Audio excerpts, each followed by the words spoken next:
How you doing today, folks? Wait for it. Oh yeah, that's the sound of an unboxing. Let's crack right into this.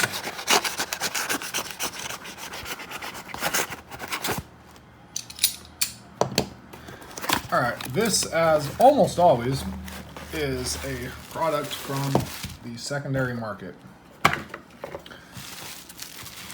This is from our knife swap on Reddit. Great little community subreddit forum.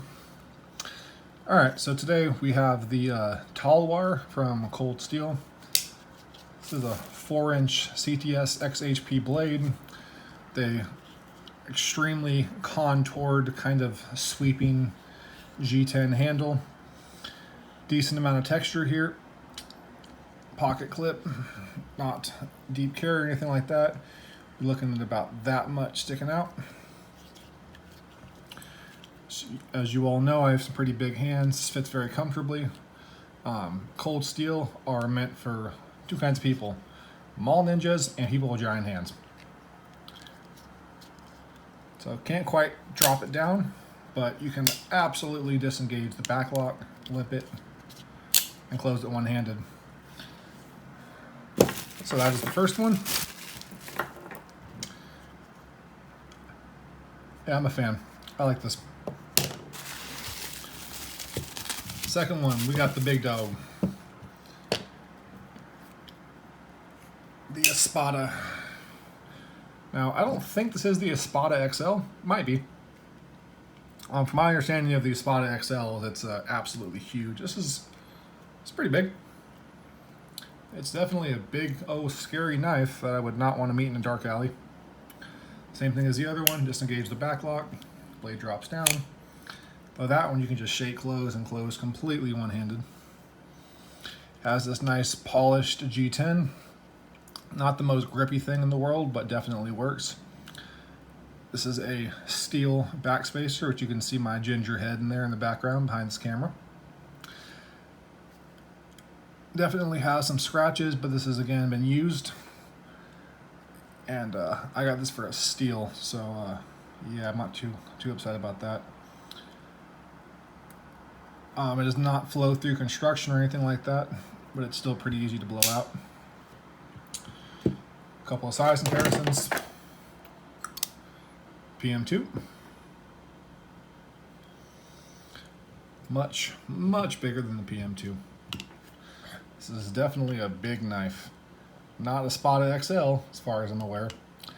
I can't even get this thing fully in frame. That is impressive. Alright, size comparisons are going to be like this. It's the only way it'll fit. Because it's my channel. Compare this with the Paragon Knives Warlock. Change the aspect ratio. Warlock is definitely a big knife. This dwarfs it. Okay.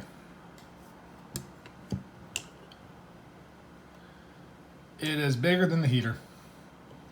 It is quite a bit bigger than the heater, in fact. Slide this back a little bit.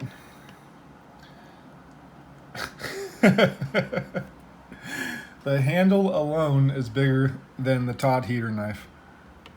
Oh, it's about the same size.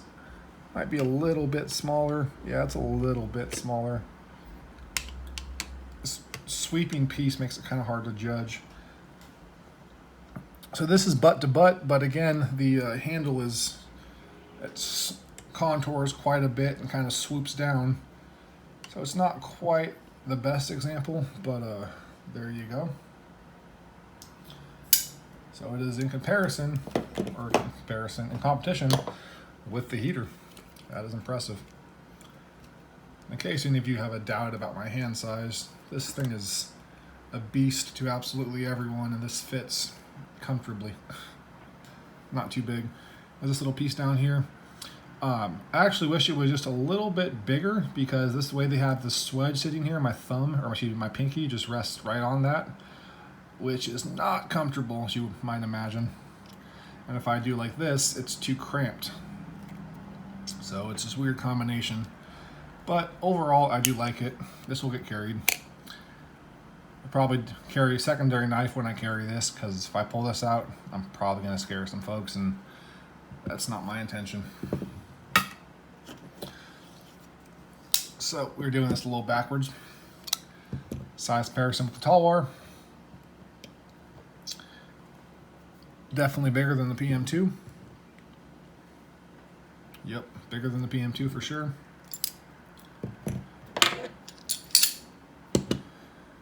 About the same with the Paragon. Again, it has this sweeping handle which elongates it a bit.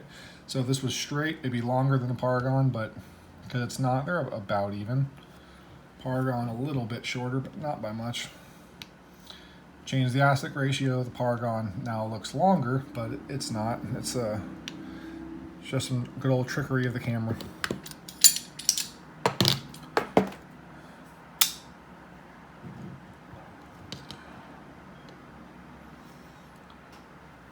Wow.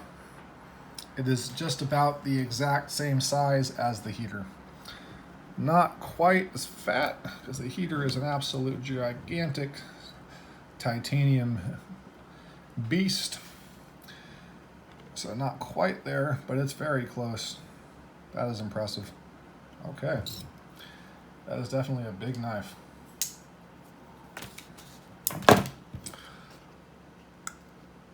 All right.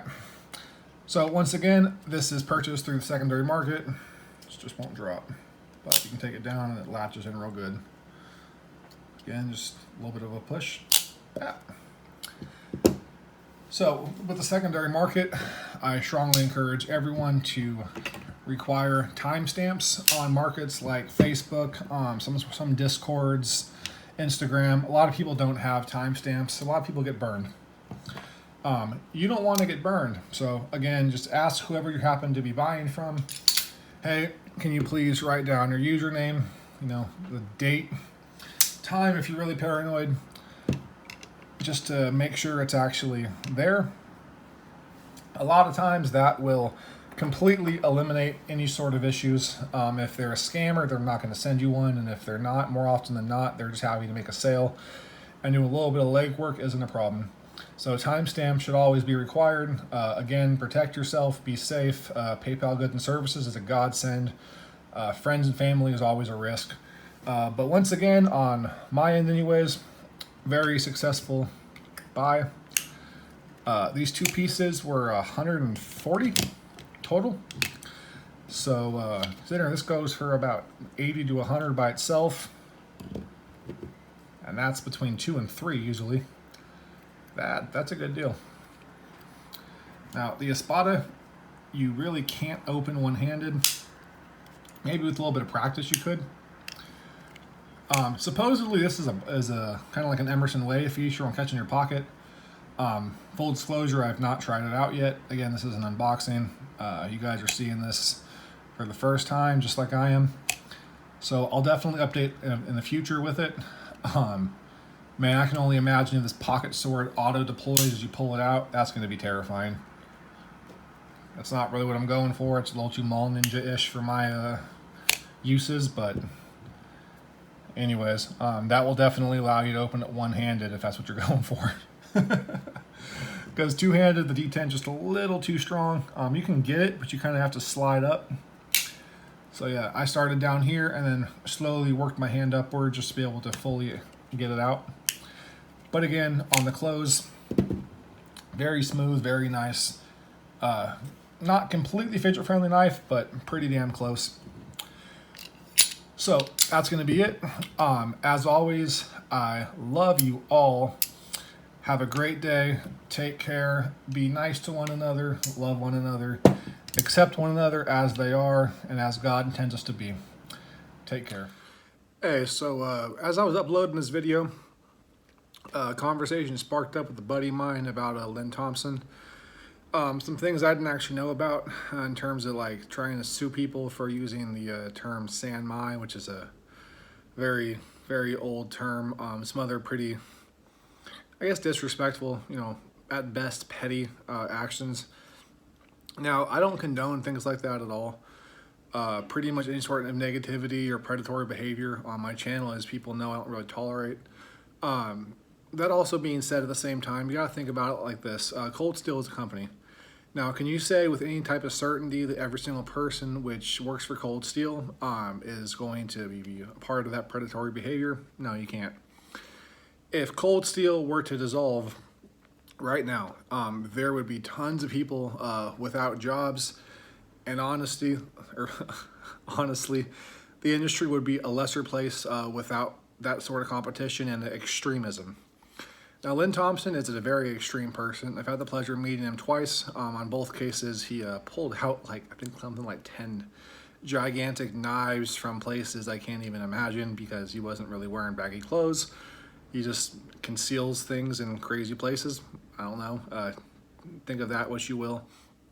But the man pretty much completely epitomizes his products. They are big, they're overbuilt, they're kind of ridiculous, and so is the guy. Is he a little eccentric? Yes. Is he kind of a weirdo? Yes. Is it really a bad thing? It's kind of a give and a take. In a nutshell, I'm still going to use his products. I still love my 8010. That Espada I just unboxed, I'm probably going to carry, even though I'm going to look like a serial killer carrying it, but to each his own. At the end of the day, you kind of got to separate the individual from the product, because there is a long line of people from going from Lynn Thompson to, the consumer, that touch, design, manufacture, make, and do everything else with the product. So personally, while I don't agree with it, I'm not going to necessarily support it, but I also buy secondhand. So somebody else supported him, and by proxy, I am supporting him in maybe 1/10 of a percent by buying secondary. So if you want to boycott Cold Steel, buy from the secondary market. Enjoy the product, and don't give a dime to Lynn Thompson. Or just buy the knife and enjoy it. Use it as the tool it is designed to be. Enjoy it, love it, keep it, pass it on. Anything between the lines, do what you want to do. At the end of the day, it is a piece and does not represent the person. Take care. Also, before I forget, well, technically I already did forget, shameless plug incoming. Please like and subscribe to my channel. A very small channel, so it helps me out a great deal.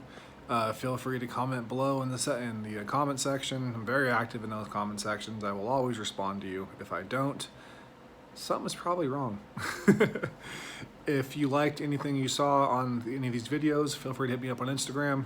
I do buy, sell, trade all the time.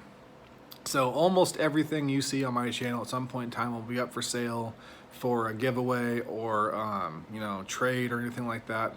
So by all means, let me know, talk to me. As always, take care and have a great day. Hopefully you enjoyed the content, and if not, no hard feelings. Take care either way.